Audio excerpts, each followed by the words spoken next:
꼭 기술이 아니더라도 그냥 이거는 이해에 해당해요.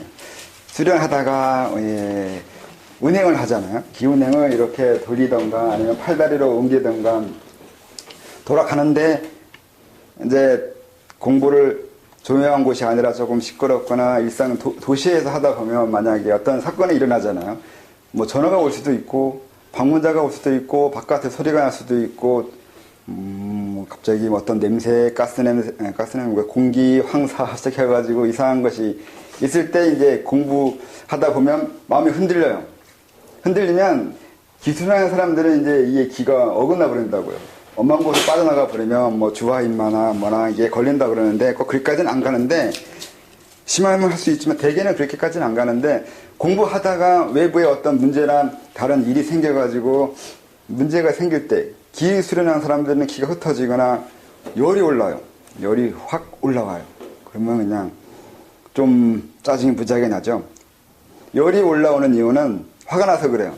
공부하다가 방해되니까 집중이 되고 공부가 좀 하려고 이렇게 앉았는데 방해하는 것이 생기니까 갑자기 화가 나고 짜증이 나기 때문에 기가 흐트러지고 열이 나고 그러다 보면 이게 또 병이 돼요. 심하면 이제 체하기도 하고 그로 인해서 기가 정체되거나 막히거나 그렇게 돼서 아프거나 또는 심리적으로 정신적으로 사격이 받기도 하는데 이게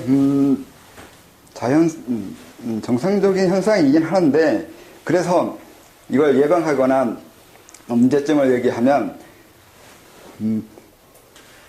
꼭 공부하다가 그런 방해가 일어났을 때 이런 현상이 일어나야 되나 하면 그렇진 않아요. 그러니까 이런 현상이 일어나는데도 이유가 있다는 걸 알고 있어야 돼요. 그래야 이런 현상이 일어나지 않게 하고 또 공부에 응용할 수 있어요.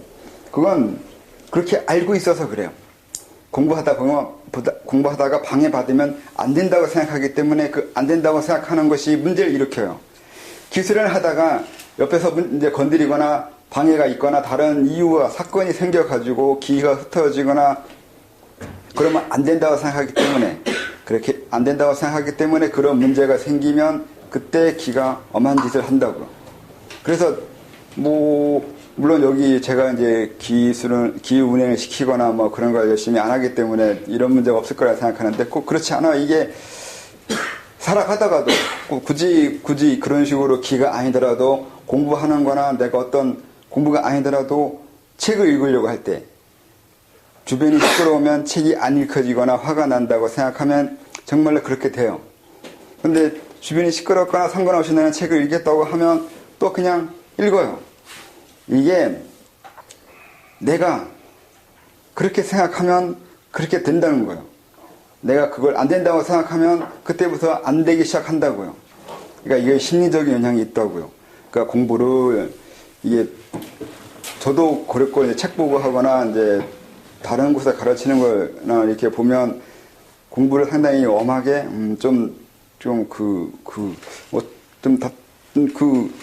이게 뭐라고 해야 되나 엄밀하게 시키나 엄하게 뭐라고 시키죠?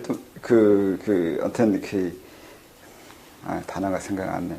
그렇게 가르치는 것이 당연했어요. 그렇게 하는 게 좀 자유롭게 하거나 풀어놓고 이렇게 하면 공부가 아닌 것처럼, 이렇게 학교 생활 하는 것처럼 몇 시에 등교해야 되고, 몇 시에 해야 되고, 몇 시간씩 꼭 해야 되고 하는 것처럼 이렇게 그런 거 영향 받은 것도 있고, 옛날 사람은 더 심하게도 했어요. 공부하다가 움직이면 패는 것처럼. 그렇게 좀 엄하게 했는데, 그래서 이런 공부하는 거나 공부하는 방법이나 중간에서도 엄하게 해요. 문제가 생기면 안 된다, 이렇게 하면 안 된다, 저렇게 하면 안 된다, 저렇게 하면 이런 문제 생기고 저런 문제 생기고 하다 보니까 정말로 그렇게 되기 시작해요. 그 영향이 상당히 크다고요. 엄청나게 커요. 기술하는 사람은 간단해요. 막 가만히 앉아가지고 기음지음인데 건드리면 엄청나게 문제가 있는 것처럼 생각해요. 그럼 실제로 생겨요. 열이 난다니까요. 몸에서 열이 확 퍼져나가면서 몸이 아파요. 실제로 그렇게 돼요. 내 생각이 내 몸을 막 바꾸는 그런 현상이 기를 느낄 수 있거나 수련하는 경우는 그게 더 금방 느낄 수 있어요. 근데 그래서 여기서 얘기하자는 건 이게 내가 그렇게 알고 있었기 때문에 내 마음, 신체 체계가 그렇게 만들어지기 시작하는 거고, 만약에 다르게 알고 있고 그렇게 될 필요가 없다는 거예요. 그리고 그렇게 되게 만들건 내 자신의 선택이나 내가 그렇게 알고 있었기 때문에 그렇게 된다는 걸 알고 있으면 또 그렇게 안 돼요. 그러니까 이걸 잘 이해하고 공부해야 돼요. 이게 내 자신이 그렇게 된다는 거예요. 내가 알고 있는 대로 내 몸이 변하고 있다고요. 내가 알고 있거나 내가 원하거나 그래 거기에 맞게 내가 내 몸 반응, 생리 반응이 일어나고 있어요. 그렇기 때문에 이제 다른 곳에 공부할 때 굳이 뭐 여기서 아니더라도 여러 가지 책을 읽거나 남들이 가르치는 거 배우려고 할 때 그게 이런 게 있다는 걸 알고 읽어봐야 돼요. 그러니까 이런 금기 이러면 안 된다 저러면 안 된다. 그러니까 마음을 어떻게 제어하려고 하거나 통제하려고 하는 것은 그렇게 제어하고 알고 있고 그렇게 해야 된다고 자기가 믿기 시작하면서부터 그런 일이 발생하고 있다고요. 많은 것들이 다 심리적인 현상이에요. 생각보다 이게 굉장히 커요. 내가 알든 모르든 내가 굳이 선택하지 않은 것마저도 나한테 엄청난 영향을 미치고 있는데 내가 그렇게 알고 있는 것들의 영향은 굉장히 커요. 그러니까 고요해야 된다고 생각할 필요 없고 조용한 곳, 뭐 내가 공부하기 안락한 곳 그런 곳에서 공부해야 되고 책을 읽거나 뭘 하려고 하거나 집중하려고 하거나 뭐 하려고 할 때 꼭 이런 준비 저런 준비 이래야 된 저래야 된다고 생각하면 그게 그렇게 만들고 있는 거라고요.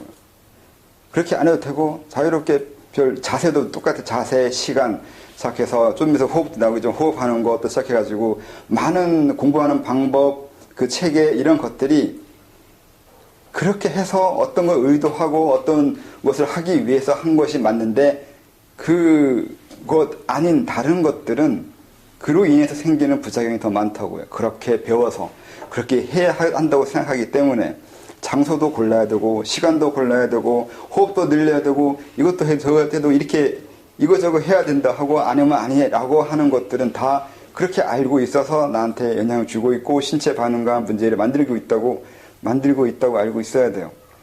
그럼 여기서 끝나냐면 그렇지 않고 응용을 해야 되는데 그러니까 내가 날 관리하거나 통제할 때 이걸 이용해야 돼요. 내 몸이 내가 알고 있는 것 따라서 반응을 하니까 알고 있는 것을 내가 조심해서 선택해야 되고 이걸 선택해 나가는 과정이 1차 공부 시작이에요. 내가 원하는 사람이 되려고 하는 거잖아. 내가 원하는 내 자신을 만들어가는 거라고요. 그러니까 내가 원하는 내 자신을 만들어 가야 하기 때문에 무엇을 알고 있느냐가 내가 어떻게 되느냐를 결정을 짓게 된다고요. 사소한 것일지 모르지만 그 사소한 게 내 생리변화를 일으킨다고요. 이거 하나 안 된다는 그거 하나로 그로 인해서 내가 다칠 수가 있어요. 더더군다나 이건 굉장히 여기 공부, 이 도 쪽에서는 굉장히 심해요. 그러니까 이 기로 설명하면 기가 운행하는데 시끄러우면 안 된다고 하는 거예요. 근데 그 하나의 생각 때문에 정말로 기 운행하다가 시끄러워서 그 기가 엄한 데로 빠져가지고 몸이 아프기 시작해요. 다치고 문제가 생긴다는 거예요, 실질적으로. 그래서 내가 아는 지식, 정보도 조심해서 선택해야 돼요. 내가 아는 곳으로 인해서 내 몸이 변해간다고요. 기만 이런 게 아니에요. 기는 기기 때문에 예민하게 반응해서 쉽게 알 수 있는 거지. 시간이 오래 걸린다고 해서 못 알아보면 안 된다고요. 내가 무엇을 알았기 때문에 뭔가 어떤 정보를 접했기 때문에 그로 인해서 내가 이후에 어떻게 변해갈지 자기가 유추가 잘 안 되는데 시간이 지나면 이게 또 좀 제가 사람 지능에 대해서 너무 많이 얘기하죠. 이것도 좀 그렇긴 하는데 이것도 지능지수예요. 이게 지능이에요. 그러니까 쉽게 이거 기를 설명하는 이유는 바로 반응이 일어나야 인과관계가 맞는 것처럼 생각해요. 내가 건드렸을 때 넘어져야 내가 건드려 넘어진 거잖아요. 근데 오비이력도 있다고요. 인과관계라는 게 그런 것도 있어서 또 지연도 있어요. 시간 딜레이도 있어요. 내가 건드리긴 지금 건드리는데 넘어지는 건 이따가 넘어져도 내가 한 것일 수 있어요. 물론 물리법칙에서는 아니라고 하겠죠. 근데 물리법칙 이 외에 다른 법칙에 의하면 그런 경우도 있다고요. 그것만 아니라 이것도 그래요. 이것도 내가 어떤 정보를 접했어요. 뉴스처럼 어떤 것을 접했는데 그로 인해서 그 이후에 내 행동이 바뀔 수 있어요. 좀 이거 그냥 쉽게 얘기하거나 좀 가정에서 얘기하면 뭐 내가 애를 키우는데 그 애가 애를 이렇게 키워야 한다고 막 어떤 얘기를 하는 그 전문가 얘기를 들었단 말이죠. 그러면 이제 자기는 무심코 들었는데 그 이후에 그 들은 거 가지고 애를 좀 뭐라 붙이겠죠.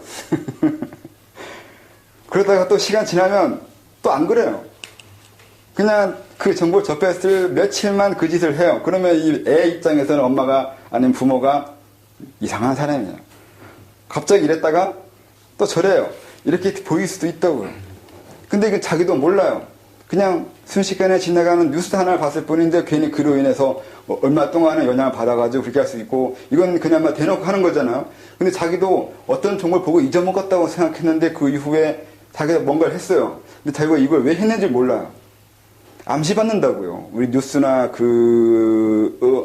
정보, 여러 가지 정보를 보면서 여기서 그냥 한 번 읽어본 거, 한 번 접해 것 뿐이라고 생각하는데 그렇지가 않고 이게 암시를 받아요, 이게. 게다가 관심이 있잖아요. 애 키우는 입장에서 어린애에 대한, 육아에 대한 관심이 없다고 할 수는 없잖아요. 그러니까 그냥 지나간 정보도 가슴 깊이 남는다고요. 근데 내가 안에 남았다는 건 내가 모른다고요. 그렇기 때문에 분명히 내가 그로 인해서 행동을 이후에 했는데 이게 그것 때문에 일어난 일이라는 걸 자기가 모른다고요. 이런 것들이 꽤 많아요. 나도 모르게 접하는 정보에 의해 나도 모르게 행동했는데 자기가 왜 이랬는지 자기도 모르고 애초에 행동했다는 것도 몰라요. 정말 앞으로 계속 이 관찰해봐요. 그전에는 보이지 않았던데 행동의 이유들이 있어요. 인과 법칙을 따지다 보면 이 행동이 원인이 어제일 수도 있고 일주일 전일 수도 있어요. 근데 이런 걸 못 알아본다고요. 너무 우리는 눈에 보이는 인과 법칙, 바로 그 자리에서 벌어지는 것만 인과 법칙을 이라고 우리가 배워왔기 때문에 어려서부터 머리 쓰는 걸 그렇게만 배워왔어요. 좀 긴 시간, 보이지 않는 시간이나 공간에서 일어나는 일들도 짐작하게 하는 그런 공부를 배운 적이 없기 때문에 인과 법칙을 이해하는 것이 좀 단순해요. 굉장히. 이건 머리 좋고 나쁘고 상관없어요. 머리 쓰는 방법을 잘못 배운 것이, 그러니까 다르게 배워서 그래요. 옛날과는 다르게 배우는 것이 있어서 인과 법칙이 좀 협소하게만 쓰고 있다고요. 그래서 자기가 뭘 알고 있는지 이걸 항상 관심 가지고 봐야 돼요. 내 행동에 어떻게 영향 미치는지도 따질 수 있거든요. 그래서 내가 계속 움직이고 판단하고 생각하고 감정을 일으키고 하고 있는데 이게 내가 나도 모르게 접했던 거, 나도 모르게 알고 있던 거, 나도 모르게 그거일 거라고 인정했던 것들에 의해서 그렇게 행동하고 있을 수 있는 것도 많이 있어요. 그래서 이런 것도 관찰해서 분리해낼 수 있어야 돼요. 꼭 그래야 되냐고 하면 안 해도 돼요. 코너 같다. 자기 성장하는데 방법이 있나요? 이렇게 해서 성장하면 되는 거고 저렇게 해서 성장하면 되는데 성장한다는 보장만 있으면 그래요. 안 해도 되는데 안 해도 돼요.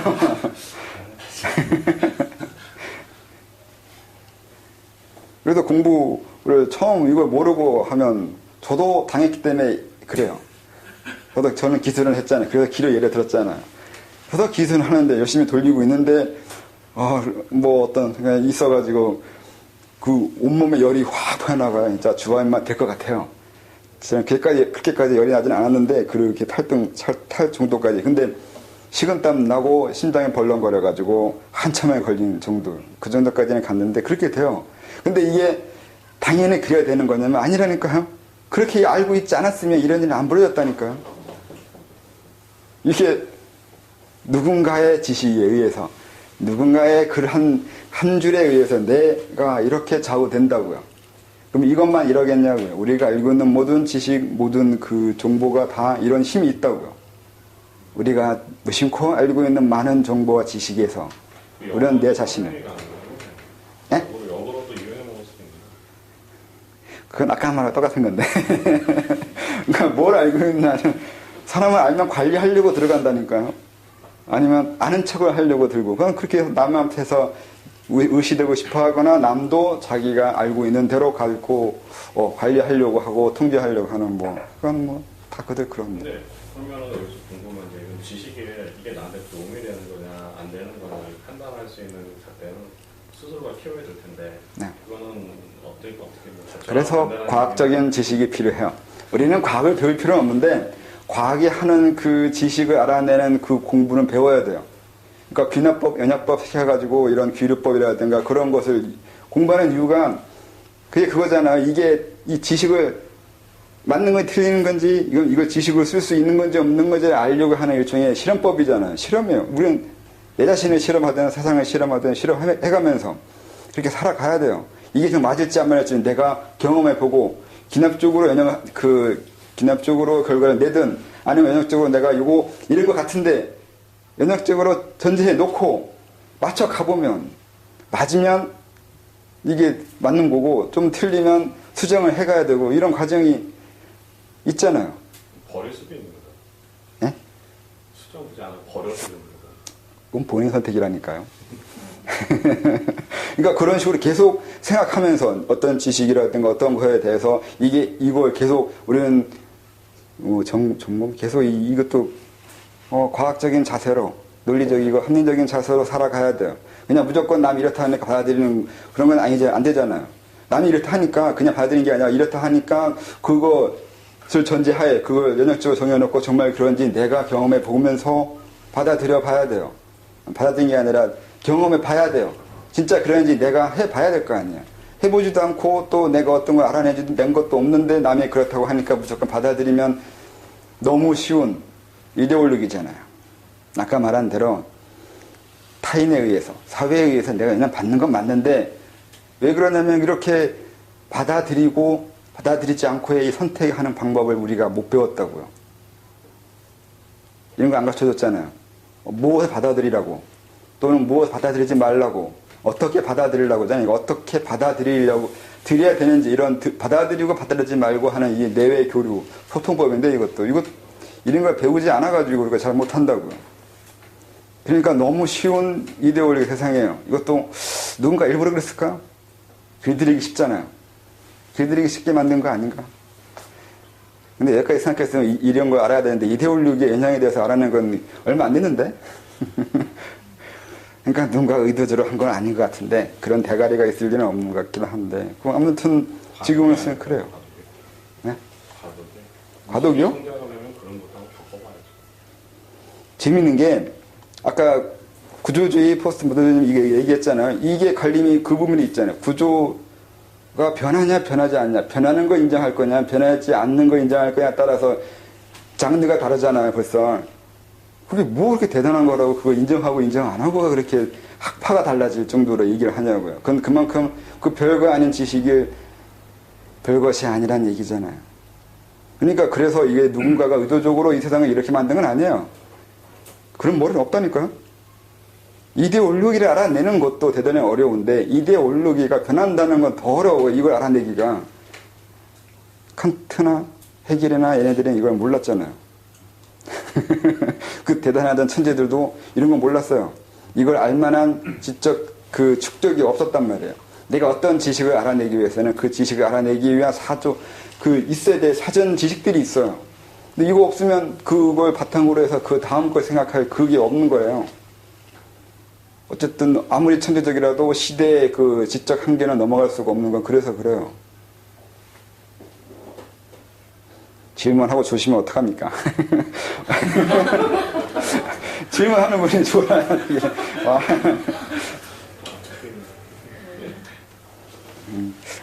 또 뭘 설명한다고 했다가 그래서 뭐 말은 이런데 실천을 해봐야죠. 여러분들이 이런 거 같긴 한데 정말로 저 사람이 말한 대로 그런가 하는 건 해봐요. 일상생활에서 찾아보고 정말 그럴지 안 그럴지 알아보고 정말 그러면 어떻게 해야 돼요? 정말 제 말대로 정말 이렇게 내가 뭔가를 나도 모르게 알므로 인해서 내 감정도 변하고 내 행동도 변하고 그럼 내 인생이 변하는 건데 이거 상당히 심각한 거거든요. 내 인생이 도대체 누구 책임이냐고요. 그 책임 소재도 가릴 수가 없어요. 그래서 상당히 심각한 건데 아무도 의지하고 관계는 어떤 관계예요? 네? 의지, 서원하고 그 서원에 따라서 자기가 취사 선택할 수 있는 부분도 있을 거고 자기가 이끌어서 바꿀 수도 있는 부분인데 안다고만 해서 이렇게 무조건 바뀌기는 그거는 되게 수동적인 의미고 적극적인 의미는 의지가 있긴가라는 게 적극적으로 바뀔 수 있을 것 같은데 그 차이가 좀 비교해서요. 질문을 좀 다시 하면 안 될까요? 뭐라고요? 그러니까 지식을 알므로써 감정이 변한다고 했는데 그게 수동적으로 변하는 거냐 아니면 적극적으로 변하려면 내가 어떤 의지를 가졌을 때는 적극적으로 이렇게 이끌어 나갈 수 있는 부분이 있고 바꿔 나갈 수도 있는 부분이 있는데 그 차이가 어떤 차이겠습니까? 의지하고 내가 방금 전에 얘기한 거에 관계 얘기하면 의지가 있으면 내가 외부의 영향에 덜 받을 수 있어요. 내가 그러니까 그 뜻을 관철시키기 위한 관철시키려고 노력하잖아요. 그런데 그래서 거기에 관한 것만 정보를 분류 선택하게 돼요. 취사 선택을 하게 된다고요. 이제 그러기 때문에 무조건 들어오는 정보에 무조건 반응하지 않아요. 그거 내가 하려고 하는 그 소원에 맞는 것만 받아들이려고 내가 이미 체계가 돼 있기 때문에. 근데 의지와 소원이 그러니까 명확하지 않기 때문에 뭘 취사해야 될지 뭘 선택하지 말아야 될지 내가 모르기 때문에 그냥 다 하고 그냥 그렇게 일차적인 반응만 하는 사람이 된다고요. 그래서 뜻을 정하라고 하는 이유는 그래서 그래요. 도 닦기 위해서 뜻을 정하라는 게 아니라 내가 주체적으로 살기 위해서는 주체적으로 살기 위한 애써야 되는 건데 그러려면 내가 무엇을 위해 살아야 될지를 먼저 정해놔야 내 삶의 방향을 정해놓은 거잖아요. 그래야 거기에 따라서 내가 정보를 취사 선택할 수 있고 그걸 이루기 위해서 어떤 삶의 의미를 가질 수 있는 거잖아요. 그러니까 이것도 설정이에요. 내가 내 자신을 일종의 설정한 거라서 목표 설정이라고요. 그리고 설정한 대로 살기 위해서라고요. 뭐 꼭 소원이 있어야 도 닦을 수 있고 소원이 있어야 깨달을 수 있고 그건 상관없어요. 그런 식으로 이해하면 안 되는 거고요. 항상 얘기했듯이 돈은 일상생활에 우리 성장, 주체성, 살아가는 그것이 중요하다고 했잖아요. 일반적으로 알고 있는 득도인과나 깨우침과 아무 관계 없어요. 그런 깨우침은 그런 득도가 아니라고요. 그래서 방금 얘기한 대로 내가 방금 얘기한 대로 여러 가지 정보들이 있는데 여기에서 내가 선택할 수 있어야 될 거 아니에요. 선택할 수 있는 능력이 생기려면은 기준이 있어야 돼요. 판단할 때 판단 기준이 있어야 될 거 아니에요. 근데 그 판단 기준이 서원이라고.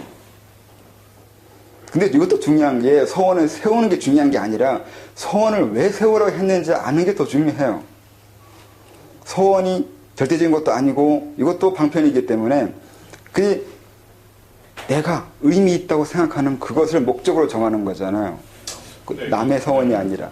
서원도 이렇게 하다 보면 그 개념이 바뀔 수는 있는데 근데 어떻게 하다 보면 서원만이 설 수도 있는 거잖아요. 기준이 되기 때문에. 그러니까 그게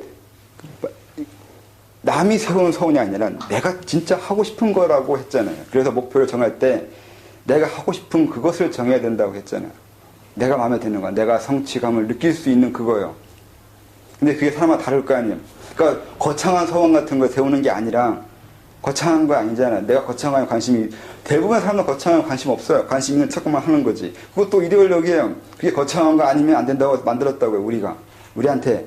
애들한테 너 뭐 하고 앞으로 뭐 하고 싶냐고 할 때 조금 옛날 대통령처럼 대통령 되겠다는 많죠. 왜 그래요? 거의 대부분은 대통령 될 수 없어요. 대통령으로 목적으로 두면 그 나라는 미친 나라예요. 아무도 할 수 없고 거의 우리나라 인구 중에 몇 명, 영양 몇만 그러니까 소수의 몇만만 할 수 있는 거 목표로 두는 거 살면 이게 말이 되냐고요. 우리 애들이 이런 허영이라 과대망상에 살게 만든 거잖아요. 이건 목표가 될 수 없어요. 이렇게 우리는 기대졌기 때문에 그게 지금도 있어요. 지금도 그래서 목적이 뭐냐고, 사는 목적이나 돕다는 목적이 뭐냐면 자기가 몰라요. 홍익 이렇게 얘기해. 홍익 이렇게 좀 우리 민족주의 수령 이거 배운 사람은 홍익이라고. 이게 대통령 된다고 뭐가 달라요? 미친 거예요. 이거 무슨 홍익을 해? 너 자신이나 한번 건강한 정신으로 만들어 봐야 된다니까요. 자기 내면에 어떤 상처가 있는지도 못 알아내면서 홍익은 말이 안 돼요. 그건 자기의 상처를 그런 식으로 풀면서 이건 일종의 보상심리일 뿐이에요. 그래서 목적을 못 세워요. 되게 답답해요. 나이는 45 돼가지고 돈 왜 땄냐고 하면 이상한 얘기하고 진짜 원하는 게 뭐냐고 하면 그게 모르대요? 정말 자기가 원하는 그걸 가지고 서원을 세우고 자기가 진짜 하고 싶은 그 일을 찾지를 못해요. 우리는 그렇게 기대어졌다니까요. 되게 웃겨요. 수단과 목적이 전도되는 그러니까 지금 질문하는 것도 본인이 그 약간의 목표 설정에 오류가 있잖아요. 좀 큰 걸로 삼아야 될 거라 하면서 질문하고 있다고요. 서원이란 말도 불교에서 쓰는 말이에요. 예, 뭐 아미타불이나 관세음보살이나 이들이 서원이 있잖아요. 그러니까 서원이랑 또 의지나 서원이랑 비슷한 얘기인데 표현을 하다 보니까 서원을 쓴 거고 서원이 어떻게 보면 막 선생님이 좀 더 커버해드려야 하시는 네. 근데 그게 정말 어떻게 분류되어 있는지 모르지만 본인 사고 체계에서. 네, 많은 사람들이 그렇게 서원이나 의지나 목적을 도의 세계에서는 비슷한 걸로 연결시켜가면서 이해하잖아요. 사실 전혀 다른 거거든요. 처음에 알았죠.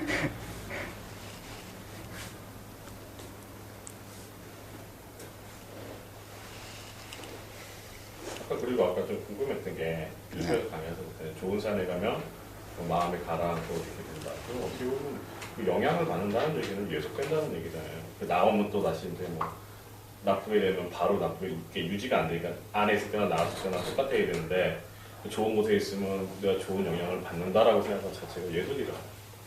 네. 나오면은 또 금방 나빠진다? 그러면 뭐하라고 그렇게 들어가는지. 이게 궁금했던 건 예속되는 거하고, 자기가 주도적으로 나가는 거하고, 그 미묘한 간격의 차이가 있는 것 같은데, 그거는 선생님이 얘기를 안 해주신 것 같아서 여쭤보고. 예석되는 거요. 여긴 왜 오셨어요? 여기 예석 아닌가요? 네? 여긴 예석 아닌가요? 예속이요? 예. 그렇게 보면 또 그렇게 생겼네요. 그렇게 보면 그냥 딱 그런 거 아닌가? 예석됐잖아요. 근데 사람이 또 다른 허영 중에 하나 그게 있어요. 남들은 예석되는데 나는 안 돼. 이렇게 생각해요. 다들 그렇게 생각해요. 여기 사람도 다 그렇잖아요. 분명히 저한테 예석돼 있으면서, 그거 상관없이 자기는 다를 거라고 생각하는 거야. 다들 그렇게 되지 않나요? 산에 들어가면 분명히 그 산의 주인 또는 산 크기에 벗어날 수 없는 건 이건 좀 알고 있었어요, 분명히. 저도 어렸을 때부터 그걸 알고 있었는데, 그러니까 그런 식의 얘기를 해주는, 그런 얘기라고 해야 하나? 그런 뉘앙스를 풍기면서 얘기를 해요, 얘네 사람들도. 그래서 알 수 있는데, 그러면서도 그렇게 하잖아요. 이유는, 그건 다른 사람 문제예요. 자기는 여기서 우선은 공부하고, 그 다음에 더 커져가지고, 이제 산을 이제 바꾸죠. 처음에는 작은 산, 그 다음에 이제 큰 산을 가면서, 이런 식으로 해가지고 예습되는 거 벗어나려고 하거나 자기는 다르기 때문에 요 조그만 것에서 내가 예습될 수 없다고 생각하거나 이런 식의 묘한 그 허영이 있는데 알아서 하라고 해야죠. 어쩌겠어요 그거.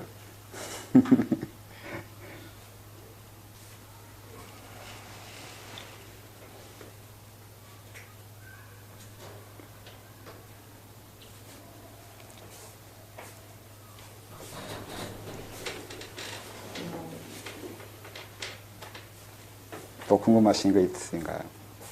질문 안 해요? 왜 맨 앞에 앉아가지고 질문도 안 하고.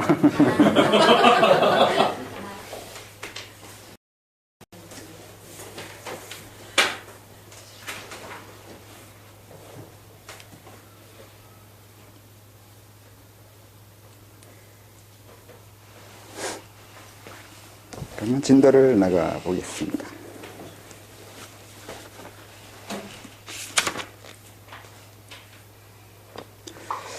시간도 있고 호흡도 있고 있는데 이건 설명하는 대로 그대로예요. 그대로 알면 그대로 있는 거고 아니면 아닌 거고 그래요.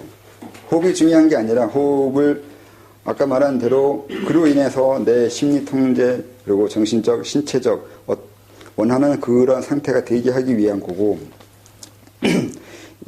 이런 예전에 저도 호흡을 했기 때문에 호흡에 대한 절대성이 있었어요. 호흡만 하면 다 될 거라고 생각하는 거예요. 그래서 이제 여기 호흡도 많이 설명하고 기도 많이 설명했는데 그렇지 않다고요. 왜 해야 되는지 명확하지 않으면 성취도 명확하지 않아요. 어떤 공부든 명확한 이해가 없으면 성취도 잘 되지 않을 수가 있어요. 그러니까 잘 생각하면서 공부해야 돼요. 뭘 해든 상관이 없는데 알고 해야 된다고요. 어떤 것이든. 그리고 118페이지로 넘어가서 첫째 줄. 우리가 나중에 사양하게 우리의 것을 우리가 우리말로 표현하지 못하고 그들이 설명하고 알려줘야 한다면 이건 아니라고 봅니다. 하지만 이런 상황이 오지 말라는 법도 없습니다. 지금도 우리의 것보다 남의 나라나 서구의 것에 더 관심 가지는 현상들이 있습니다. 서로의 장단점을 취하고 버리면서 더 나은 방법을 모색하는 것은 좋을지 모르지만 그 전에 내가 어떤 안목이 없다면 그저 마음을 뺏긴 것일지 모릅니다. karl 마르크스가 말하길 그들은 스스로 자신을 대변하지 못한다. 다른 사람에게, 다른 누군가에 의해 대변되어야 한다.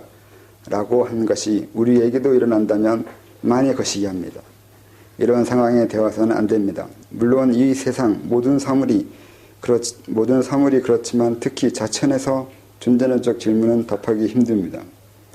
이게 좀 이렇게까지 설명한 거는 아까 말한 거와 비슷해요. 그 기에 대해서 얘기한 것처럼 기술을 이렇게 하면 이렇게 되고 저렇게 하면 저렇게 된다고 나오긴 하는데 중간에 비약이 있다고요. 이게 서양인들과 우리가 차이는 우리는 당연시 여기는 것들이 있어요. 별로 어렵지 않게 익숙해서 왜 그런지 전혀 의문을 품을 수 없는 것들이 있는데 거기에 대해서 서양인들은 의문을 품어요. 이제 도교라는 앙리 엑스페로라는 사람이 지은이가 맞나 모르겠는데 이 사람이 쓴 책에 보면 중국에 대해 설명하는 것 중에 거의 이쪽 사람들은 귀신만 섬기는 것처럼 설명되어 있어요. 뉘앙스가 그래요. 그러니까 말이 틀린 건 아니에요. 예로 든 게 맞아요. 부엌에도 신이 있고, 문에도 신이 있고, 모든 사물, 모든 길부터 시작해가지고 다 신이 있잖아요. 옛날 사람 보면 다 이게 신 이름이 있잖아요. 근데 우리는 이게 그렇다고 해서 우리가 다 이걸 숭배하거나 이로 인해서 그렇게 생각 안 했는데 외국인이 이걸 쭉 설명하잖아요. 문, 밖에 나가면 마루, 부엌, 마당, 대문, 골목. 이게 다 신이 있다고 이렇게 서 있고, 신 이름도 있고, 우리 여기도 그 삼시라고 해서 귀신 이렇게 설명하기 시작하면 쭉 이렇게만 설명하는 것만으로도 우리가 이렇게 귀신이 둘러싸여 살았나 이게 된다니까요. 우리는 별로 이상하게 생각하거나 문제 될 것이 없다고 생각하는 것에 대해서 서양인 눈으로 보면 너무너무 기괴한 거예요. 그러니까 우리는 너무 익숙해요.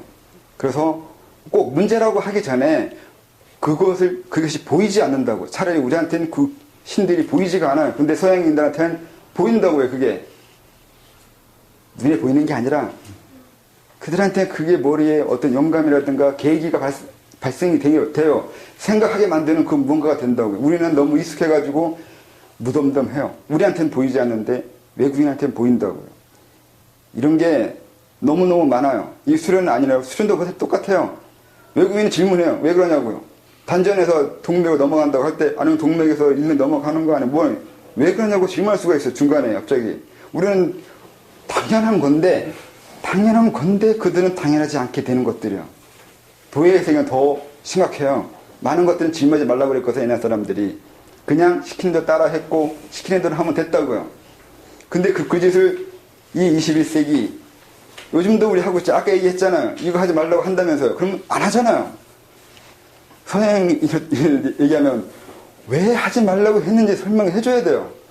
그리고 왜 하지 말라고 하냐고 따지는 거란 말이죠. 책 읽는 건 내 개인의 문제예요. 어떤 책을 읽든 어떤 공부를 하든 어떤 취미를 가지든 내가 어떤 게 관심이 있어서 빠지든 그건 내 문제라고요. 프라이버시라고요. 네가 상관할 게 아니란 말이에요. 근데 우리는 당연히 상관하잖아요. 어떻게 남의 프라이버시에 해당하는 부분에 대해서 그렇게 쉽게 제어하거나 통제하고 또 받아들이냐고요. 쉽게 아무 생각 없이.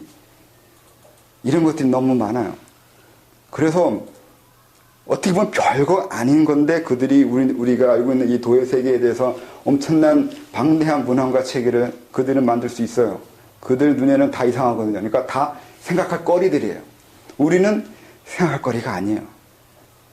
이미 다 정해졌고 이런 생각은 수장이나 하는 거예요. 교주들이나 이러이러한 거다. 이건 이러이러하다라고 말하면 된다고요. 보통 사람들은 그냥 외워요. 이게 너무 다르단 말이에요. 서양인들은 그 모든 인구가 다 따지고 들면서 이렇게 오기 때문에 오는데 우리는 몇몇 사람만 따진다고요. 이렇게 되면 우리가 이길 수가 없어요. 그래서 이렇게 썼다고요. 분명히 이렇게 될 거라고요. 마르크스 말대로 우리는 우리에 대해서 얘기를 못해요. 남이 우리에 대해서 얘기해줘야 돼요. 얘는 이런 사람이야. 자존심이 안 상한가요? 자기가 자기를 모르는 얘기잖아. 내가 내 자신을 설명할 수 없어요. 나한테는 내가 너무 익숙해.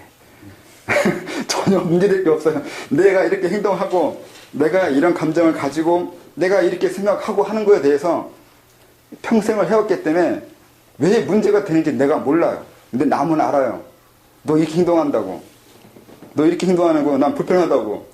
당황스럽다고. 말은 안 했지만 하라고 하면 엄청 할걸요?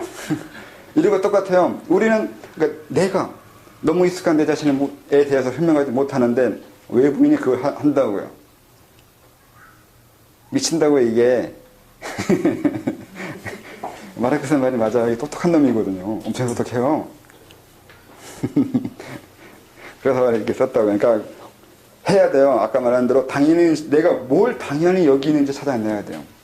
또 그것도. 그래서 하려면 냉정해야 되는데 냉정한 건 그래서 그래요.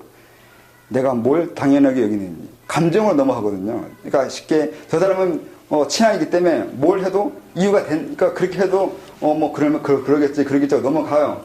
따지질 않아요.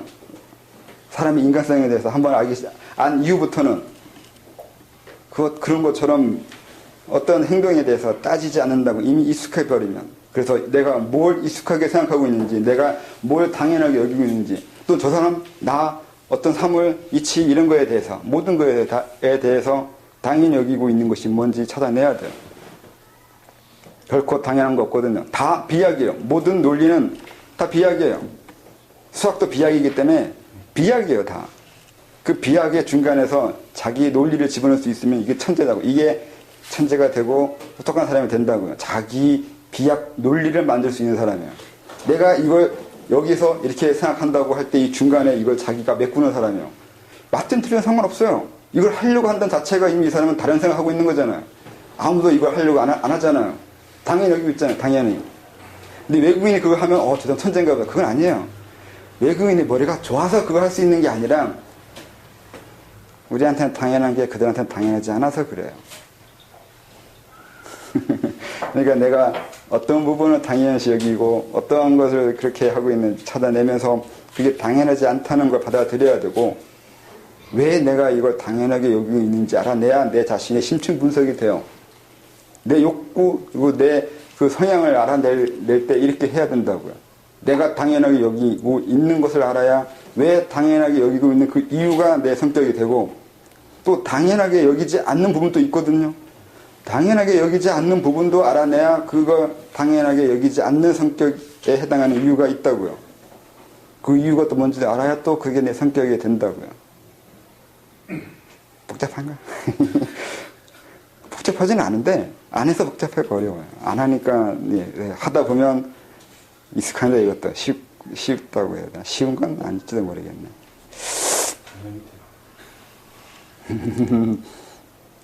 그래서 이제 요즘 서양 인문 철학 배우고 있을 텐데 그게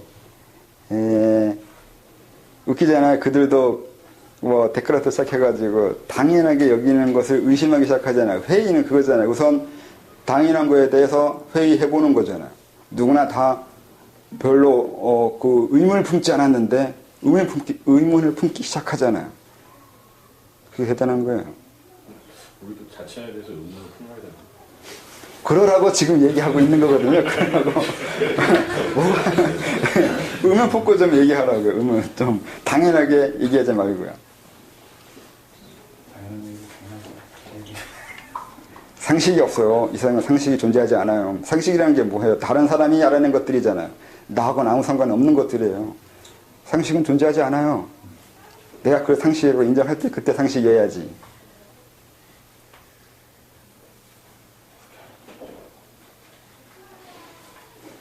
선생님, 그 질문을 하시라니까, 당연하지 않은,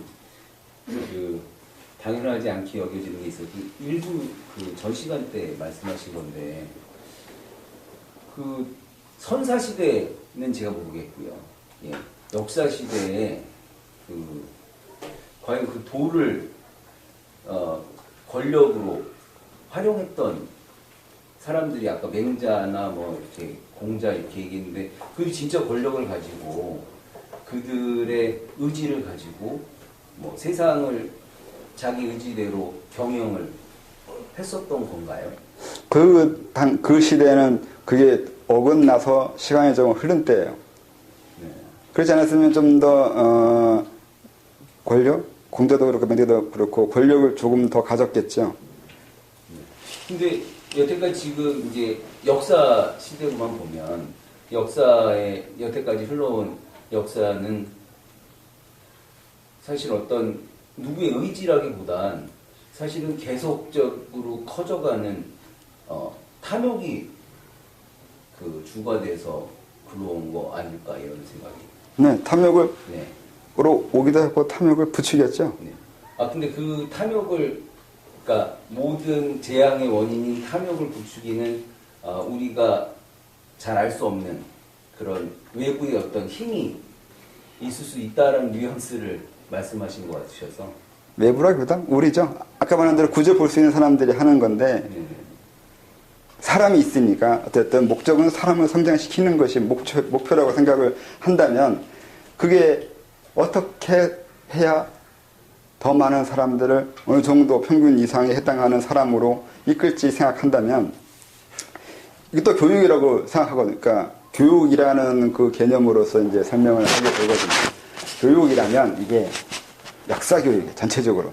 단순히 성장하는 어린 10대에 해당하는 교육이 아니라 하나의 만년이라 하나는 시간대에 해당하는 교육이에요. 그렇게 접근에 들어간다고요. 만년 교육이에요. 만약에. 그러면 이 시간이 길잖아요. 만년이라는 오랜 시간에 해당하기 때문에 만년 동안 어떻게 해야 더 많은 사람들한테 뭘 가르칠 수 있겠냐고요. 그래서 시간이, 그러니까 욕구를 분출시키게 탐욕을 이렇게 만드는 이유는 그래서 그래요. 이걸 처음부터 어렸을 때부터 이거 하면 되고 저거 하면 안 되고 하면서 가르쳐 줄 수 있어요. 이미 같이 분별된 행동을 미리 그러니까 주입할 수 있다고요. 근데 주입은 그냥 주입이에요. 근데 주입하지 않고 내가 알아내야 될 거 아니에요. 내가 알아내려면 내가 체험하고 경험해 봐야 돼요. 인류를 만년을 두고 봤을 때 인류 스스로 해 봐야 된다고요. 내가 어떤 것을 할 수 있고 어떻게 될 수 있고 그래서 욕구도 해보고 자기가 제어하는 거 하고 그냥 주입돼서 하지 말라고 하니까 안 하는 거 하고는 다르다고요. 근데 그게 좀 시간이 기니까 많은 사람들이 헷갈려 하거나 좀 받아들이기 어렵겠죠. 그러면 그 소위 말하는 이제 밖에서 그런 것들을 경영하는 사람들은 그 시대에 탐욕으로 인해서 발생되는 그 많은 인간적인 그 고통들이 있지 않습니까? 뭐 죽음도 되고 뭐 여러 가지 뭐 전쟁부터 해서 그런 것들에 대해서는 이제 사실 굉장히 관조적인 입장에서 그리고 하나의 치러질 수밖에 없는 이런 어떤 과정으로만 이해를 하는 거네요. 그러면 과연 그렇게 하고 그 사람들이 그 역사 발전에서 도달해야 되는 어떤 목표는 그 경영하는 자들은 명확한 건가요? 네, 목표는 명확해요. 네. 근데 이제 똑같은 건데 말하는 방법에 따라서 이게 묘한 뉘앙스가 되잖아요. 일부러 방치한 거냐, 개혁해놓은 거냐, 아니면 그 또 다른 어떤 개념이 있냐 이거 묘하잖아요. 이거 지금도 저한테도 그 묘한 거예요. 그러니까 제가 봐서는 언제쯤 대충 그 사건 일어날 거를 알고 있는 것도 있거든요. 이게 뭐 예언하고 상관없어요. 그 우리나라 발전을 하기 위해서 분명히 해온 걸 보면 이런 희생을 치르고 또 이걸 하고 저런 희생 치르고 이걸 해요. 희생 안 치르고 했으면 좋겠는데 이게 정말로 꼭 희생을 치러야지만 이 사건 이게 되냐면 희생을 안 해도 이걸 할 수 있을 정도로 사람들이 성장이 안 됐어요. 쉽게 내가 넘어져서 아픈 걸 꼭 알아야 넘어지지 않으려고 애쓰겠냐고요. 아니 꼭 내가 상처가 나 봐야 상처가 아프다는 거 알겠냐고요. 근데 본인은 이제 그렇게 안 할 수 있는데 대중으로 넘어가면 대중은 꼭 상처가 나봐야 이게 아프다는 걸 알던데요. 그러니까 이게 꼭 신의 계획, 누군가의 계획 아니면 그걸 희생을 치르는 것을 당연시 여기고 뭐 이렇게 말하기 이전에 우리한테도 그런 선택권이 분명히 있어요. 그런 거 안 해도 그걸 이해하고 알고 방지할 수 있고 그것으로 인해서 생기는 문제를 우리가 스스로 흡수하고 완충시켜 가면서 살아갈 수 있으면 그런 건 안 일어나도 되는데 우리가 못하는 것 같은데 외부의 그 누군가의 조작 이전에 우리가 그걸 못하기 때문에 그들이 거기까지 가지 않겠냐는 거죠. 항상 그래요. 그 갈림이 있어요. 꼭 그래야 되냐가 아니라. 그러니까 저는 사실은 굉장히 그 단견으로밖에 볼 수 없기 때문에 이제 뭐 그 제가 보는 한계가 있기 때문에 그 이제 저는 제가 사는 지금 기준 준 거라고 할 수 있는 것을 현재는 그냥 그 세계사적 보편성을 근거로 둡니다. 그러면 뭐 제가 알 수 있는 한계가 그것밖에 안 됩니다. 그런데 이제 제가 생각하기에 세계사적 보편성으로 보면 예를 들어서 뭐 저희 그 근현대사 같은 경우 이제 사실 굉장히 왜곡되어 있다라고 생각을 하거든요. 뭐 예를 들면 이제 우리가 어른들한테 예전에 배웠던 뭐 착한 일 하면 좋게 되고 이런 뭐 아니면 뭐 자손이 복을 받는다 이런 것들이 우리는 완전히 붕괴되어 있지 않습니까? 뭐 예를 들면 그 사실 2조 후기부터는 노론 세력이 사실은 300년을 우리나라를 지금까지 지배하고 있는데 예를 들면 근데 이제 뭐 소위 말해서 그때 나라를 위해서 했던 사람들의 자손들은 사실 점점 어렵게 살고 그러니까 사실 300년이라는 대부분의 시간이 그러니까 이제 제가 보지 못하는 세계가 아니라 제가 아는 한도 내에서는 사실 탐욕과 권력 그리고 오로지 그러니까 이제 자기의 승을 위해서 사는 사람들이 세상을 지배해오고 그들의 이데올로기로 만들어졌다라고 생각을 하고 있거든요. 그런데 이제 그런 제가 볼 수 있는 그 세계에서는 이제 그런 것들을 다 이제 사실은 쳐내가야 되는 거라고 이제 생각을 저는 하고 있는데, 그러니까 제가 두려운 건 이제 이제 두렵다 우려되는 건 이제 그런 소위 말해서 경영을 할 수 있는 사람들의 마음을 아까 이렇게 움직일 수 있는 사람들의 과연 준거가 어떻게 만들어질지 이게 이제 사실 우려되는 거죠. 왜냐면 제가 아는 300년 동안은 사실 인간의 존엄성이나 이런 것들은 완전히 무시됐다라고 보여져서 이제 말씀드리는 겁니다. 그런 전제하면 근데 전제가 다르면 어떻게 해요? 전제가 다르면 이제 틀려야겠죠. 이제 저는 이제 제가 보는 한계 내에서 이제 제 의견이죠. 사실. 그렇게 말하는 사람들이 더 많은 것도 알고 있어요. 그러니까 그 세상이 잘 되어 간다고 그런 사람이 별로 없잖아요. 근데 제가 보기엔 세상은 잘 되어가고 있는데. 그러면 또 업체 하나 있습니다. 왜 그러면 뭐 옛날에 비해서 모든 조건들이 좋아지긴 했으니까. 네, 그래서 이제 그걸 더하기 빼기 해서 정말로 좀 상승된 건지 아니면 떨어진 건지 그게 있는데 제가 보는 관점에서는 엄청나게 좋아진 거예요. 탐욕을 이게 탐욕스럽게 되었다고 그러는데 인간이 탐욕스럽지 않은 적이 없다고 생각해요.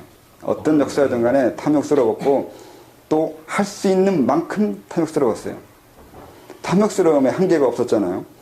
가지고 싶은 뭘 가질 수 있다고 가르쳐주면 그것만 가지려고 했어요. 뭐 중국 충치 전국시대라고 하면 땅을 가질 수 있다고 알려줬으니까 땅 따먹기 엄청 했잖아요.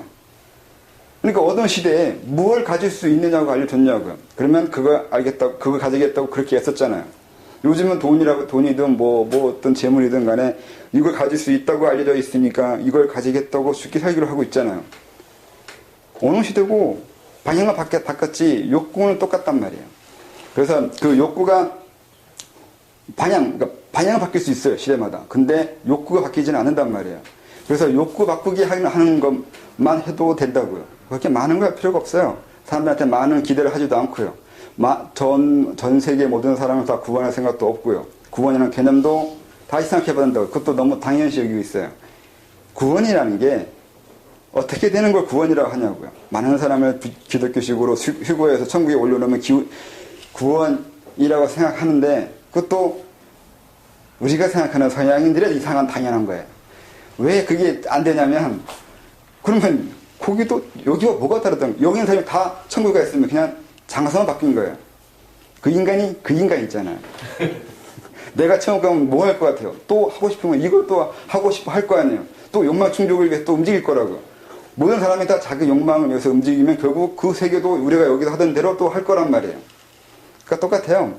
근데 이제 좋은 면으로 얘기하면 가장 결정적인 건 인권이에요. 서양에는 인권을 만들어줬잖아요. 그 어떤 것보다 솔직히 말하면 얼마나 많은 사람과 희생해도 이건 그 대단한 거라고 생각해요. 이유는 개인에게 내가 소중하다는 걸 알려주는 거예요. 과거에는 그런 거 알려주지 않았거든요. 알려줄 생각도 없었고 네가 왜 소중하냐고 그랬죠. 차라리 너 같은 거 별로 소중하지 않아요. 어느 경전에 개인이 소중하다고 나와요. 개인 얘기했던 소인데요. 그 개인이요.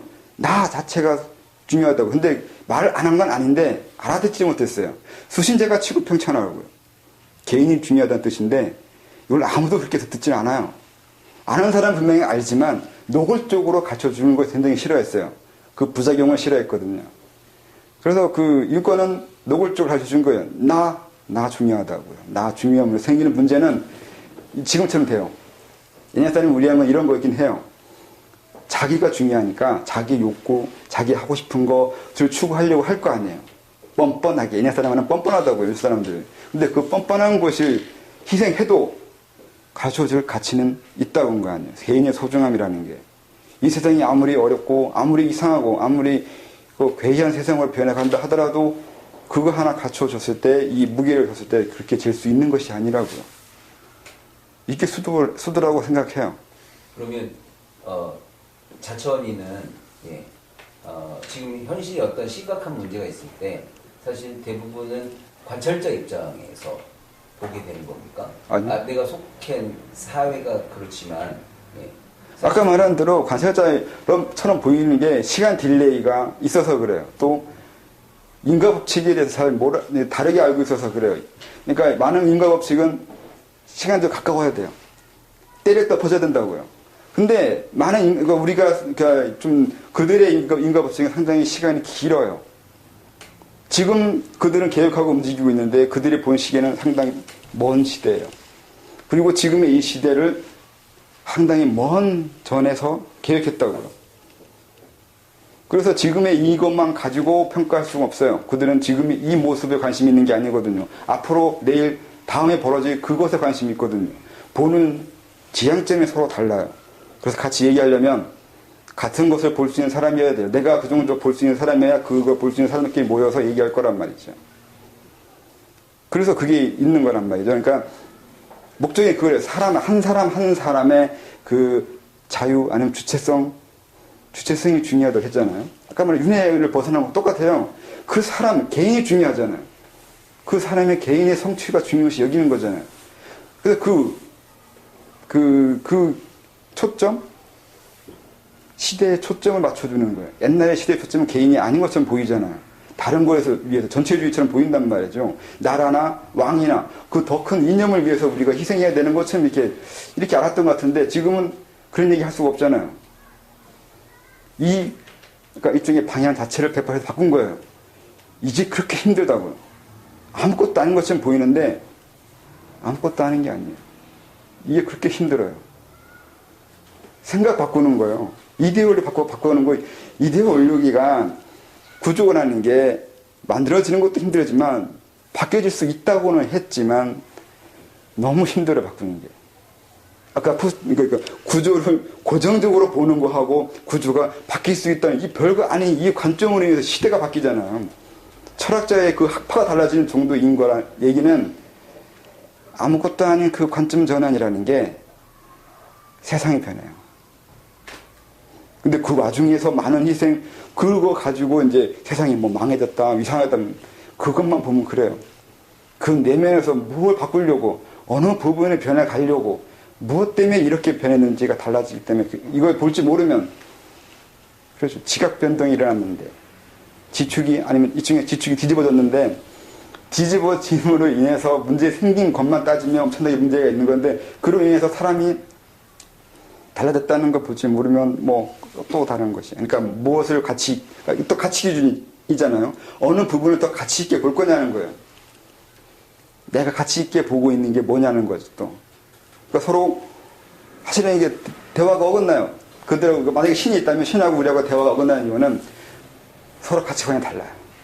자기가, 그들이 가치 있다고 보는 그거하고, 우리가 가치 있다고 보는 거하고 달라요. 그래서 이제 비트게신 말대로 말하려면 먼저 네 말의 정의부터 먼저 하라고요.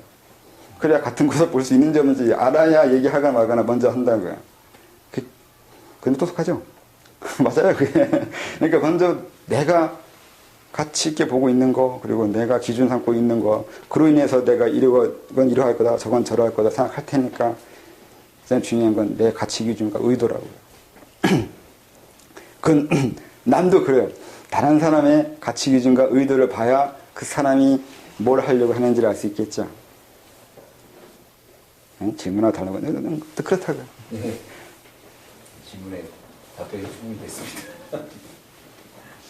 그래서 제가 주신 건 그건데,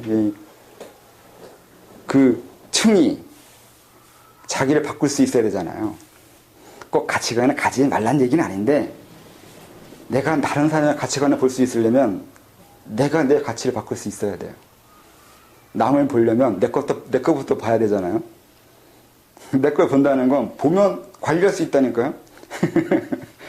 그래서 이런 게 깨우침이라니까요. 깨우침은 별거 없어요. 그걸 볼 수 있으면 깨달은 거고 볼 수 없으면 못 깨달은 거예요. 그 이상하게 어느 한 의미 과잉시키면 사람들이 헷갈리기 시작해요. 그래서 의미 과잉된 부분이 있어가지고 그런 게 있는데, 아까 말한 대로 아무것도 아닐지 모르는 그 무엇이 그렇게 위대한 가치가 있다는 거예요.